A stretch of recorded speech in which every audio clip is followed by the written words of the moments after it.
نجیب الله شینواری سپیکس نه د آی پی ایل هغه لیګ فیس چې دی لوبې ختمې شوې او درې هغه ټیمونه چې موږ ویلو ګجرات ټایټنز، راجستان رویل او لکنو سوپر جاینټس دا درې کوالیفای شو. څلورم ټیم موږ ویلو چې یاره هیڅ معلومات نه کیږي. زما په نظر سترونګ ټیمونه چې چانس یې زیات و هغه ډیلی کیپټل او پنجاب و، مګر پاتې شو سره د کې آر ټول همداسې پاتې شو.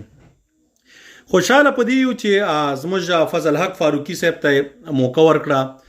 ما خو مخکې ور باندې خبرې کړې دي چې تیر دوه لوبو کې وکټې وانخیستي. کله کله قسمت تا ته پکاري چې یو څو وکټې والي.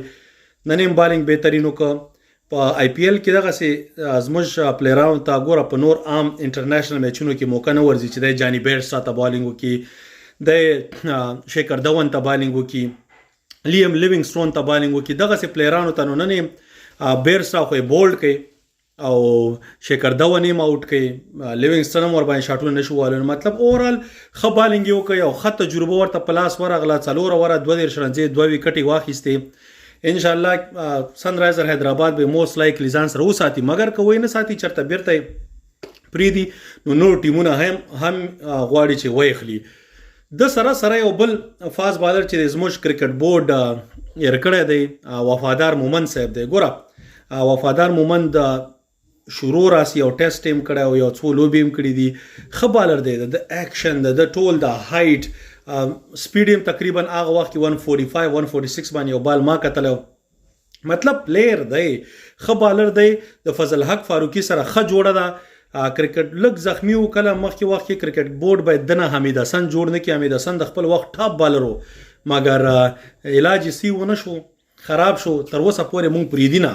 هر کله چې ورلډ کپ راشي حمید حسن بیا را پیدا کیږي. نو وفادار مومند صاحب انفټ یې اوس هم هغه دغه زرغون افغانستان کې لوبه کول نه چې انفټ یې بیا لوبه څنګه کوي او چې لوبه یې وکړه باید موقع ورته ورکړل شي. ښه بالر دی زما په نظر، ښه جوړه ده. دې نه بغیر هم موږ مخکې ویډیوګانو کې ویلي چې ښه به دی چې د عمران ملک غوندې یو بالر افغانستان هم پیدا کړي. ډیرو کسانو ماته دغه کې لیکلي وغه چې په کرکټ نه پوهیږي، نادیده وایي دا د افغانستان نه دی، دا د هندوستان دی. وروره موږ ته معلومات دی د هندوستان دی، کشمیری دی. موږ کرکټ د ځانه نه یو لګیا، خو خبره پوره اورئ. مونږ غواړو چې همدغسې زموږ یو وطن افغانستان هم یو بالر پیدا کړي که په لاس ورشي، که نه چې تیشه یي په هغې باندې باید کار وشي. دا د کرکټ بورډ وظیفه ده، د اوسني خلکو نه همدا هیله ده. نور انشاءالله چې کار پې وشي دی به هم راتلونکي مختلف لیګونو کې سلیکټ کیږي. په دې باندې موږ خبرې کوو وخت سره په کرکټ په اړه او د څلور ټیمونو په اړه هم در سره خپل نظر شریک کوو.